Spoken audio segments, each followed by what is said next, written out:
Magandang oras na naman sa inyong lahat mga kaibigan. Ang ating pag-usapan ngayon ay ang latest senatorial survey na isinagawa ng Issues and Advocacy Center o The Center sa pamamagitan ng kanilang Pulso ng Pilipino.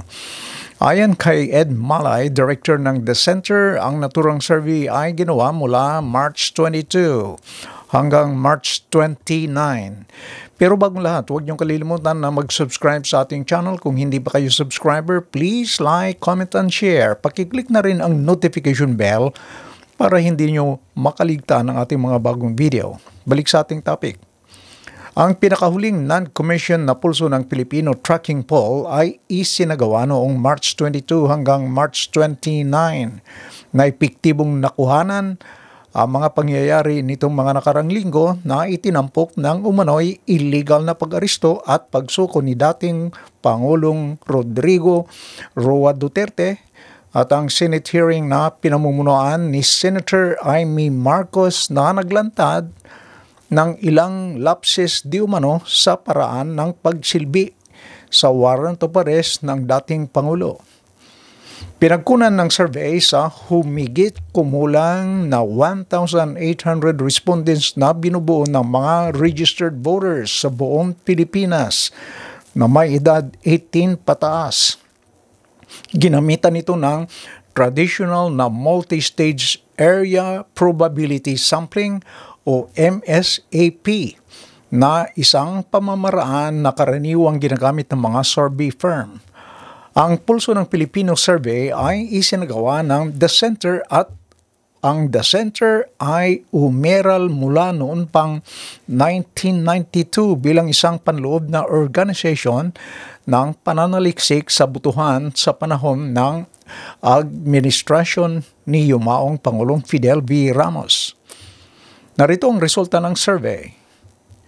Nanguna si Senator Bongo sa pinakabagong survey ng Pulso ng Pilipino na may 57.6%. Tumaas ang nakuha ni Go kung ikumpara sa survey noong February. Noong Pebrero, si Go ay may 55.3% pero itong pinakabagong survey ng Pulso ng Pilipino siya ay nakakuha ng 57.6%. Umangat siya ng 2.3%. Si Go ay umaasa sa malaking following ng Malasakit Center na nagbibigay ng tulong finansyal at medical sa mga mahihirap. Gayon din ang programa ng Senators Sports para sa Masa na nagtataguyod ng sports development sa kanayunan. Si Go ay statistically tied kay dating Senate President Vicente Tito Soto na nakakuha naman ng 56.3%. Bumaba ng bahagya ng 0.02 si Soto kung ikumpara ang kanyang scorecard noong February. Si Soto ay may malawak na karanasan bilang isang four-term senator na hindi kailanman lumiban o nahuli ng may session ng Senado kahit pa noong panahon ng pandemic. At siya ay maghabol sa 5 termino bilang isang halal na senador ng bansa na may pinagmamalaking 259 na batas na siya ang pangunahing author at sponsor. Itinuturing siyang walang kapantay sa kasaysayan ng Senate mula sa panahon ni Quezon hanggang sa panahon ni Senate President Francis Escudero. Nag-isang nasa ikatlong pwesto naman si Erwin Tulfo na may 51%. Dating nanguna sa survey si Tulfo noong February, pero sa ngayon siya ay nasa ikatlong pwesto. Si Tulfo ay patuloy na tinatangkilik ng maraming tagasunod dahil sa kanyang platform sa media na nakalink sa ACT-CIS party list na kanyang kinakatawan. Ngunit ang kanyang kampanya para sa isang pwesto sa Senate ay nagkaroon ng ilang problema dahil sa kanyang pagka-American citizenship di umano. Nasa pang-apat na position si Senator Pilar Pia Cayetano na may 47%. Siya ay isang abogado at isa lamang sa 5 abogado sa kasalukuyang ika-19th Congress. Ang mga iba pang senador na abogado ay sina Senate President Chis Escudero, Senate Minority Floor Leader Coco Pimentel, Senator Alan Peter Cayetano at Senator Francis Tolentino. Nasa ikalimang pwesto naman si Senator Lito Lapid na may 46%, bumaba ng 2.1% mula sa survey noong February. Nasa pang-anim na pwesto si Ping Lacson. Si Lacson ay nakakuha ng 43.3% at ang nasa pang-pitong posisyon ay si Bong Revilla na may nakuhang 42.5%. Marami sa mga respondent sa survey ang nakasimangot sa pagpalit ng pangalan ni Revilla mula sa kanyang binyag na pangalan bilang Ramon Bautista Jr. tungo sa Ramon Bong Revilla na kanyang dating political name na Bong Revilla. Pero ito ay inaprubahan ng local court sa pamamagitan ng isang petition. Ang kanyang dating apelyido na Bautista ay ang kanyang middle name ngayon. Sharing na 8 at saka hanggang 90 spots ay si Makati Mayor Abigail Abi Binay na may 38.7%. Matatandaan si Binay sa pagtatag ng isang transparent at ganap na pananagutan na uri ng pamamahala noong siya ay pumalit bilang alkalde ng Makati. Kabahagi ni Binay sa 8 and 9 position ay si Francis Tolentino na nakakuha naman ng 37.5%. Tumaas ng 4.1% ang nakuha ni Tolentino kung ikumpara ang kanyang nakuha noong February na 33.4%.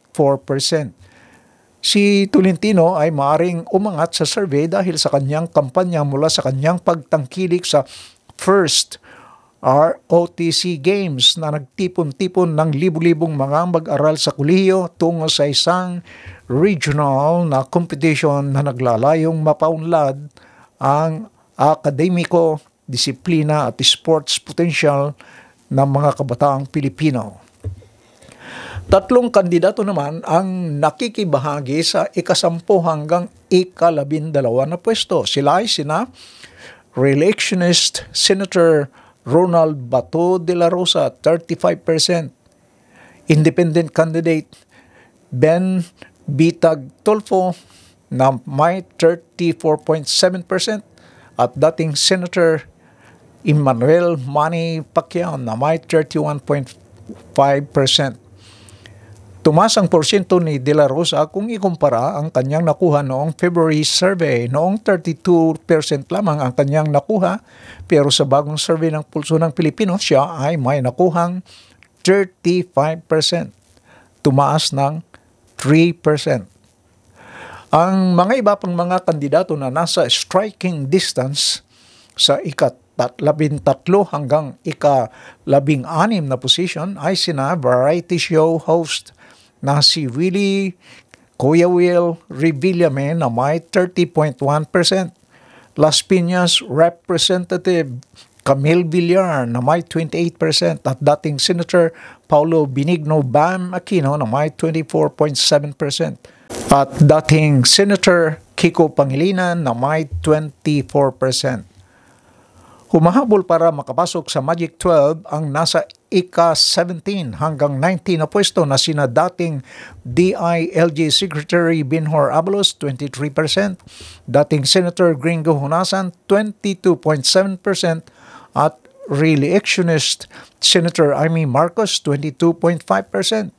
Ang nasa ika-20 hanggang ika-24 na posisyon ay sina actor Philip Salvador, 19.3%. Party list Representative Rodante Marcolita, 18.5%. Party list Representative Colonel Busita, 17.8%.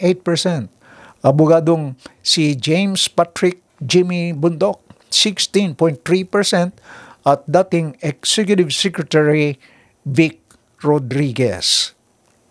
Sa patuloy na pagbaba ng ratings ng mga pro-administration na kandidato ng Alyansa ng Bagong Pilipinas at ang mga pro-Duterte PDP Laban Bets na tumataas ang rating, maring sa sandaling panahon, maring malug o kaya maiba ang Magic 12.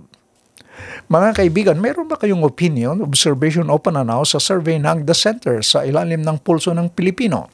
Kung meron, please leave your comments. Maraming salamat sa inyong panonood. Please like and subscribe. Hanggang sa muli. Bye-bye.